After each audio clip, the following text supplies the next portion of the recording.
আসসালামু আলাইকুম প্রিয় দর্শক, আমি আসছিলাম বাণিজ্য মেলার এখানে, তাই একটা গরুর হাট দিকে ঢুকলাম। তো এখানে অনেকগুলো গরু ছাগল। চাচা কয়টা নিয়ে আসছেন গরু? কয়টা গরু নিয়ে আসছেন? দুইটাই। এটা কত দাম চাচ্ছেন? 48। কত হলে বিক্রি করবেন? 40 বিক্রি করতে। কাস্টমার দেখছে একটা? দেখছে না? পুষায় না? যাই হোক, আল্লাহ ভরসা। অনেক বিশাল বড় হাট, তো অনেক চাচারাই গরু বিক্রি হচ্ছে। ক্রেতা এবং বিক্রেতা সবাই সুষ্ঠু শান্ত। আমি একটু চাচা, এটা কত দাম চাচ্ছেন? 85। কত হলে বিক্রি করবেন? 85।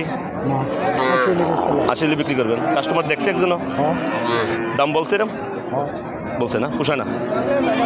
আচ্ছা, চাচা 85 চাচ্ছে, 80 হলে বিক্রি করবে, কিন্তু 70 বলছে, সেই জন্য তার পুষে নাই। এখানে ছাগলের হাট আছে, এখানে অনেকেই আছে, গরু ছাগল ভেড়া সবই আছে। মুরব্বী, বিশাল হাট। আমি হাটটা আমাদের দেখাচ্ছি ঘুরাইয়া। তা দেখেন, বেশি বড় একটা ভিডিও করবো না, ছোট্টখাটো একটা ভিডিও করবো। যদি আপনারা গরু ছাগল কিনতে চান তাহলে অবশ্যই কাঞ্চন ব্রিজের পশ্চিম সাইডে চলে আসবেন। এখানে বিশাল গরু ছাগলের হাট আছে, আমি আপনাদেরকে টাইনা দেখাচ্ছি। আল্লাহ হাফেজ, আজকে এই পর্যন্তই।